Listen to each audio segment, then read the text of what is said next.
allow me to introduce you to this masterpiece.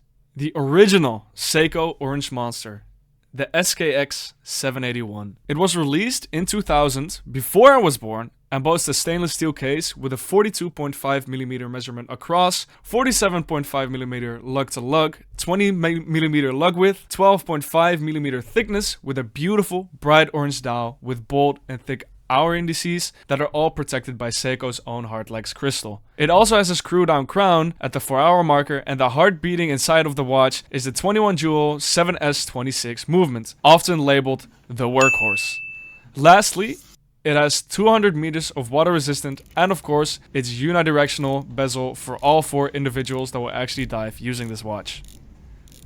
The 7S26 is an automatic movement without hacking or hand winding. However, personally I've never needed to use hand winding to keep the watch running while it is on my wrist, so this is no issue. I think it goes without saying that the thing that sets this watch apart is its loud dial. Really, the first time I saw it, it was just the ugliness added up on ugliness. The indices added some extra loudness to the already busy design of the dial itself. And trust me, in the dark these indices scream their presence to make for great visibility in the dark. Funny enough, what I prefer even more about the indices is that they are not completely white in comparison to later Seiko Monster generations, nor do they have an outline. It adds to its personality. Later generations of Seiko Monster have too much structure to me. I don't know, it's hard to describe, but I'm upset that they decided to want to clean up the design of the Monster. Obviously, while I have glossed over it, I would also like to quickly mention the unidirectional bezel, which I love a lot as well. Something about it is very revolver-like. There's no roundness to the bezel. It just feels like a slab of steel put onto the case, and the bold font of the numbers and huge arrow on top for some reason just does it for me. All of these elements come together to make the weird and bold design of the SKX 781 just work. It works great on the wrist and is a very reliable timepiece.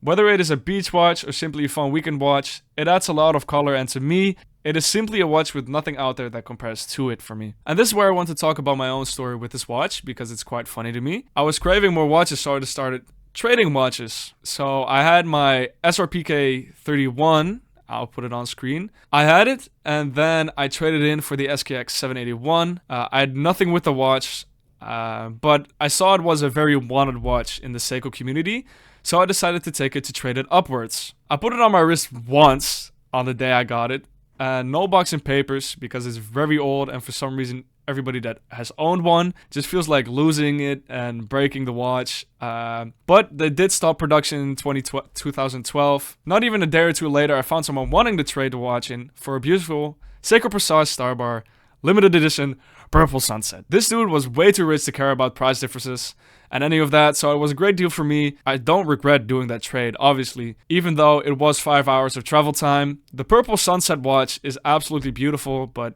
unfortunately it's not with me. But I know the beautiful person taking care of it is taking care of it, hopefully. When I did not have the SKX 781, I started missing it. I've always been quite a goofy person, so I miss the goofiness of the watch. It has a great personality, very ugly, and maybe I missed it because it felt like the watch had represented me as a person the best.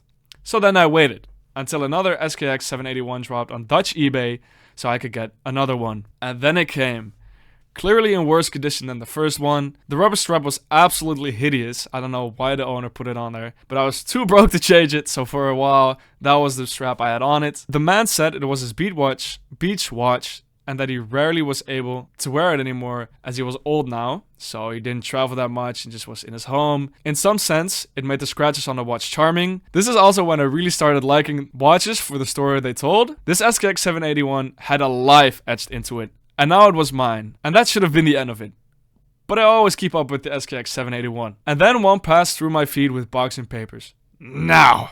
This probably was not the official box, but it was in amazing condition and sold by an official store with the papers, original strap, and some additional straps as well. And while I like the SKX 781 I currently have, in a sense, I wanted to have a less scratched one, so that only my memories could be etched into it. I wanted to have the box and papers of my favorite watch also, so I bought it with the intent to sell the old one. Now I had 2 of them laying around, waiting for one of them to be sold.